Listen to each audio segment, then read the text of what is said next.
Are you making this mistake in your marketing, especially with your email marketing? Stay tuned here and we'll find out. And I've got some tips to help you to improve your responses with your potential clients. So what I want to cover, first of all, before we get on to the mistake, is basically we're talking about marketing. So what's the difference between marketing versus selling? So some business owners, when they start up a business, they kind of confuse the two, and they expect when they put something out into the universe, they start marketing their businesses, they put their offers out, they expect people to snap them up straight away. So we really got to set expectations on what is possible in marketing and what's possible in selling. So selling is basically it really reaps quite immediate results. When you're selling to someone, they're either going to say yes or no at the end of your pitch. You may have to follow up a few times, but basically it's going to be quite a quick process because they're already warmed up. They already know you. They know what your offer is. You've built a relationship with them and you've given them this offer. They're going to say yes or no. So that's selling. So selling is immediate results. But with marketing, you're kind of planting the seeds. It might be the first time they've ever seen you or ever heard of you. So they're not going to trust you right at the very beginning. You've got to build that know, like, and trust factor before they will buy from you. So that's the difference between marketing and selling. So if you're doing email marketing, that's marketing. It's not email selling, it's email marketing. So you can't expect to get immediate results from an email that you send out for everybody. You're not going to get 100% response rate. Okay, and we'll go through a little bit about that and what you can expect and what you can't expect as we move through this video. Okay, so just set your expectations. If you're doing marketing, you're planting seeds, and that will eventually come back to you. I've had people before phone me up and say, are you still doing copywriting? I saw something 3 years ago from you. Right, so 3 years later they come back. So it can be that long, right? But they'll suddenly remember, they'll dig something out, and then they'll remember that you are offering it and they'll contact you. And we'll talk about that possibility of being top of mind a little bit later as well. But just to set your expectations, if you're marketing, you're not selling. If you're selling, you're not marketing. They are two different things in the business. So what's the big mistake that people tend to make is they tend to assume that because they're putting something out, they can send something once and then they're done. That's it. Everyone's going to love what they've sent out. They're going to jump on it straight away, and that's it. Now, with email marketing above any other kind of marketing, that is definitely not true. And there's various reasons why, which we are going to go into. But I can guarantee you, if you send an email once and you never send another email again because you feel, okay, nobody responded, I'm giving up, that doesn't work. It's not that it doesn't work, it's that you're not patient enough really to make it work, and you're not applying the right strategy to make it work. So we're going to go through that in this video today, right? So the big mistake is do not give up after sending just once. It is not enough. It is not enough. In marketing, it's been a proven fact that you need to get in touch with people on multiple touch points multiple times before they will buy from you most of the time. So it's got to be an ongoing thing. Marketing is an ongoing part of your business. It's not something you can do once and just give up on. That doesn't work. So let's just reverse engineer with you as the recipient of an email. Let's look at it from your client's point of view rather than from you as the marketer putting your stuff out there. Let's consider the journey of the customer through this process. So let's look at that. So you imagine that you send out your email to the customer receives this email. So this is email number 1, the first email you sent out. The customer receives the email. Now, there's 2 types of scenarios that will happen here. Well, it's 3, actually, I think. The first one is the client doesn't see the email at all because it goes into spam or it goes into their promo folder.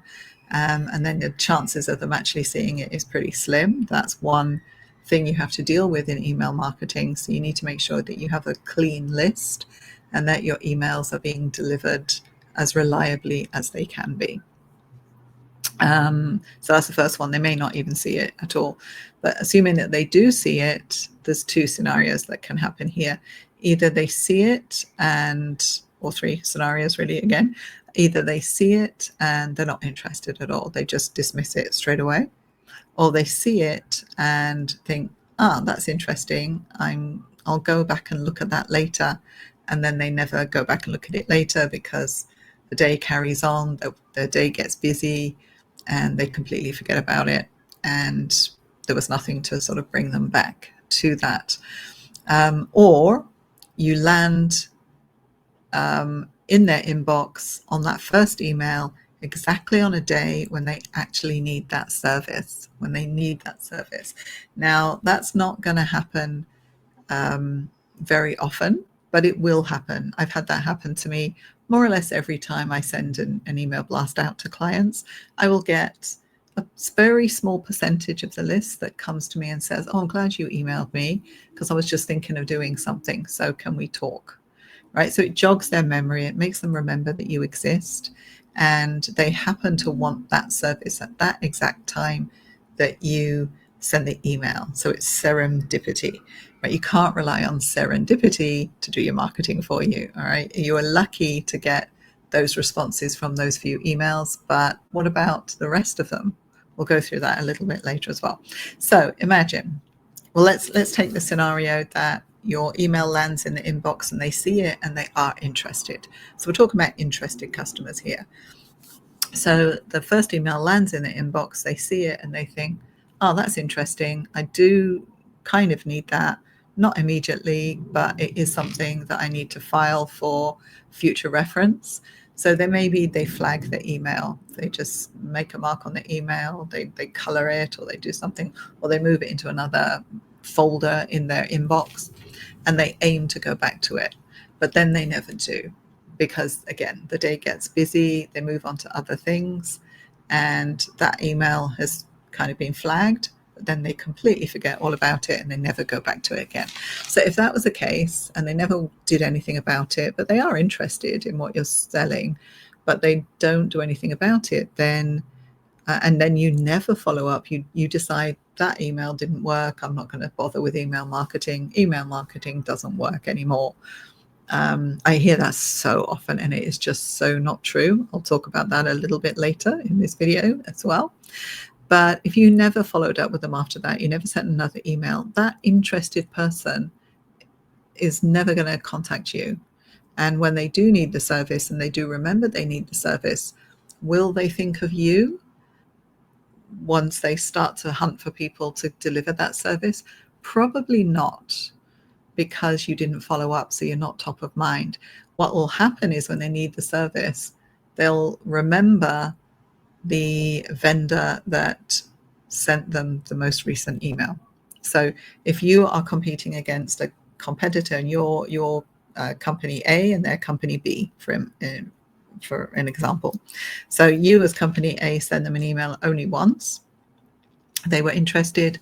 If you're company B and the company B sends them email after email, keeps following up regularly, when they actually decide they need that service, logically, they're probably going to go more for the company B than company A, right? Because that company B has been in their face more often, and it's going to be top of mind. They're going to recall company B much quicker than they're going to recall company A, if they recall company A at all. So one email is definitely not enough. So that's the biggest mistake. Do not give up with one email. You've got to send multiple emails. So imagine you got into that person's inbox. They're interested, they filed it away, but they didn't do anything. Now, next time you get to send email 2, again, you land in their inbox, they'll see it. Yeah, okay, I remember this. I definitely wanted to follow up on this. Let me just flag it again. Too busy at the moment, but I'm definitely going to get back to this. And then the same thing happens. They forget. All right. Then once you send email 3, now it's a case of, this company keeps emailing me, it's nudging me, I must do something about this. I'm not going to flag it this time. I'm going to reply. And they start maybe they're about to reply, and then something happens. They get distracted by whatever. If they're working from home, it could be one of the children has an issue, or the dog, or whatever, or they get distracted at work. Some colleague asks them a question, they have to go and firefight something, and when they come back to the desk, they've completely forgotten all about that email, and the day goes on and on and on. So they were close to replying, but they didn't reply. Okay, that's email number 3. Then you imagine you get email number 4. Email number 4 comes along, and it's, okay, right, I must remember this. I must remember this. Let me do it now. And then they reply to you. And then finally, you get an inquiry from that email because they have a need. Now, it might not be an immediate need. We talked earlier about planting seeds. So they may not have an immediate need to contact you, but they have enough of a need to know that it's something they are going to use in the future. So they're just making some initial inquiries just to see, when I do have the need for this, are you the person to deliver it for me? All right. So that is the process. So you can see there's been multiple emails until you actually get a result. Okay. So as I said before, 1 to 3% of your list, maybe, when you send that first email and it lands in their email, just as they need the help, they're going to respond straight away. All right. But it doesn't happen with a lot. You're going to be lucky with some, but it's not going to be a case of 100% of your clients you send an email to are going to respond to you. There's absolutely no way that's going to happen. Okay. So just be aware of that. But you will get, you could get some. So the question then remains, what about the other 97%? That's a huge number. 97% of your list didn't respond in that first email. And if you don't send them another email, that's 97% of your list that, they say there's gold in the list, right? That's gold that you're leaving unmined because you just didn't follow up. But of those 97%, a percentage of them would have said yes if you'd have been more persistent and you'd followed up. All right. The secret is in the follow-up, or as they say, the sale is in the follow-up. So one email is definitely not enough. You're not going to get by with one email. And don't make the mistake of thinking that because one email didn't work, the whole email marketing thing doesn't work, right? And everyone's on WhatsApp, whatever, right? So the thing about WhatsApp as well is it's becoming very saturated now. People are starting to send more messages through WhatsApp, and they're bugging people on their WhatsApp, whereas they used to do it on email. It's the same thing. It's after a while, it gets saturated. They have too many messages coming through. It doesn't matter whether it's on email or it's on WhatsApp. You are competing against noise from everybody else that is coming at that person. All right. So for you to stand out above the noise, you've got to be persistent in sending regular messages, hoping that one of them is going to get through and get attention. All right. Let me tell you a little story about one thing that happened to me at one point. Was I received an email from someone. It was on a kind of a newsletter type email, and delivering great value. And I received this email from this person, and it grabbed my attention for some reason. I don't know what it was, but something really, instead of me thinking, let me just save this for later, or yeah, okay, that's interesting, I'll look at it later, it actually made me open it straight away. So I opened it, and then something happened. Let me think what made me want to go back to it. Oh yeah, that was right. It interested me, and I opened it, and then I thought, yeah, I'm going to come back to this later in the day because I'm too busy right now, but I'm going to come back to this later in the day. But I didn't flag it, didn't put it into another email box, and then I forgot about it. Then in the afternoon, I came back to my desk and I thought about this email, and I thought, okay, let me find this email. So I couldn't really find the email in all the sea of emails that I had in the day. So I was trying to remember this guy's name. And then finally I remembered his name. I put it into my search, and couldn't believe what came up in my search. Just every single day, email after email after email after email after email from the same guy every single day for at least the last 3 months. I'd had an email every single day. And it wasn't that I hadn't seen them, but they hadn't really registered. They'd obviously come through and my eyes had gone through and saw the email existed, but it dismissed it as, this is not my priority right now. So we filter things that we see. We don't see everything. We think we see everything, but we don't. We see actually a very small percentage of things during our day, and we focus on things that are a priority for us at that particular time. So his emails every day, obviously I'd seen them with my eyes, but my brain hadn't registered, go and look at this. So I just kind of dismissed them every day, but not enough to say, I'm going to unsubscribe from this list. I didn't do that, but I was just filtering those emails out. But the fact that they were there every single day, and it took 3 months. It took 3 months of daily emails in this case. This is an extreme case, but in this case, 3 months of daily emails for me to take notice. But then I did take notice. So that's really what I need you to understand, is that one is people are not going to take notice at all if it is not an immediate concern for them. And two, even if they do take notice, you need to follow up in order to nudge them into making it a priority for them to reply. Okay, so one sale in sales, one follow-up, one email is not enough. You do have to follow up, and you have to be consistent in your following up if you want to get extra business from that. And really the reason for the follow-up then is you want to stay top of mind, so that when they do have a need for your service, which could be 1 month down the line, it could be 3 months down the line, it could be 3 years down the line, as in the case I referred to earlier, you know, as long as they can remember you, and they remember you by you keep showing up, and as long as they remember you, you'll be top of mind, so that when they do need your services, you're the first person they call because they can remember you. All right. And don't assume that because you've sent them an email in the past that they know you and they remember you. They don't. I've had people in the past that I've actually done work for. They were a past customer. They're still on my list, and I messaged them, and then they've literally said, oh, I forgot you existed. Can you give me a quote for this? Right. So don't assume that, because even if you've worked with them before, don't assume that you're top of mind with them. They will have forgotten. They'll have moved on. They may be using other vendors as well.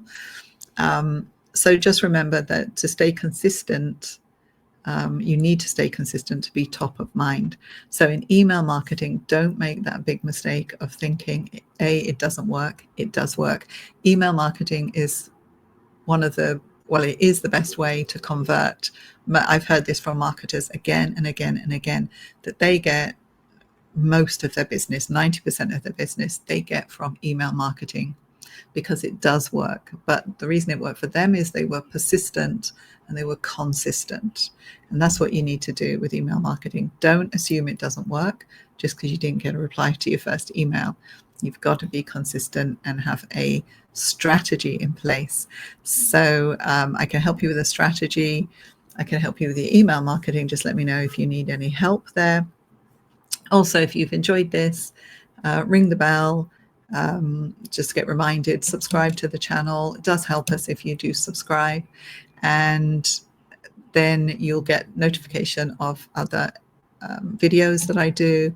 And my videos are all about either branding, personal branding of a founder of a company or career professional, so that they are noticed and again stay above the noise, or work from anywhere, where I help you to set up your own business. And I go through common mistakes that I've seen over 20 years of working with business owners on the kinds of things they make mistakes on, like this, only sending one email and giving up because they think it doesn't work. All right, so I hope that's helped you today. Do subscribe, do ring the bell, so that you can get more value from this channel as I release more videos, and I do them regularly. So there's lots of value to be held. to help you to build your business or build your brand. Looking forward to seeing you again.